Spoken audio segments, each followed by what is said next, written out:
This is Hidden Killers Week in Review. A look back at the most prolific stories of the week.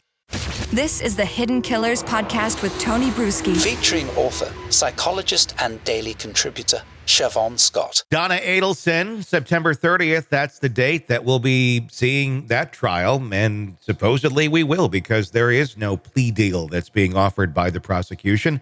And the defense also saying we're not seeking one out either. What does all this mean? One would think maybe there would be a plea deal in this case, considering Charlie is already spending the rest of his life in prison. Joining me to discuss, Siobhan Scott, psychotherapist and author. What's your thoughts on that thus far, that there hasn't been any sort of plea deal? A lot of times when this occurs, it's because the case is super rock solid and we don't need to do a plea deal.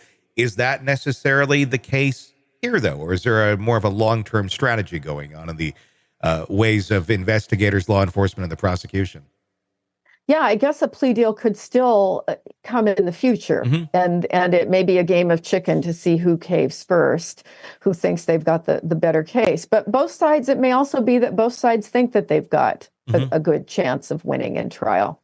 What I'm wondering about here, what came to mind when I saw this, of both sides really staunchly coming out saying, we don't want one, we're not going to offer one. Okay. What I'm wondering, and obviously knowing what we know about the Adelsons and how much they just kind of have that narcissistic bubble going on about themselves. It does make me wonder a little bit if we're not going to do a plea deal here, because there's still two other people out there that we have some suspicions of, Wendy and Harvey. And if we do a plea deal, well, then discovery's not really going to continue. All that's going to be put to the side and, case closed for the most part. But if we keep doing those things, we can keep getting more information. And I'm wondering if it's just a strategy of let's take them down one by one, piece by piece. More will come out as we dive into learning about Donna, and maybe that next puzzle piece will come by not offering that deal. And the only way we're going to get that is by not offering that deal. What's your thoughts on that? Yeah, that makes perfect sense. That had not occurred to me, but I think that's very, very possible. What do you think is going on in the mind of Donna Adelson right now as she sits in her jail cell waiting for that September 30th trial date, knowing that, Charlie's already been convicted? You got, some options here as to what you can say to try and have a defense. You can throw it all on Charlie and say, look, I have nothing to do with this. I was mom. He said some things. I didn't really think about it. What kind of strategy, if this does go to trial, do you think that they're going to try and employ here? As far as what's going on in her mind, I think she's probably dealing with shock that she is where she is. I'm not sure about her sense of what she would want as far as strategy, other than, I'm sure she would like to be completely exonerated and maybe grandiose enough to think that that's what's going to happen. I would doubt that she would throw Charlie under the bus because, again, with this rather narcissistic family unit, he is a reflection of her, and she would probably like to see him vindicated, which obviously is not going to happen.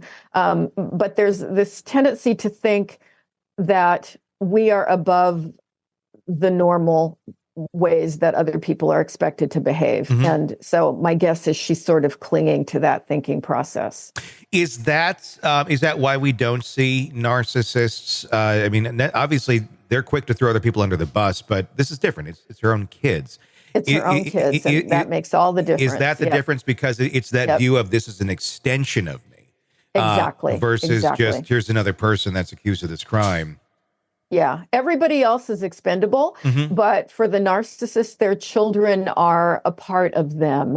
And so they tend to be incredibly, my kid would never do anything wrong, which is how they produce more narcissists, Yeah. Because their kids grow up never having any consequences. It's a little factory right there going on. It is 100%. Yeah. Oh, interesting to take a look at that as it continues to move forward. We'll just have to keep watching and seeing, what she says. Better watch those phone calls. Want to listen ad-free? Want advanced access to all of our interviews before anyone else?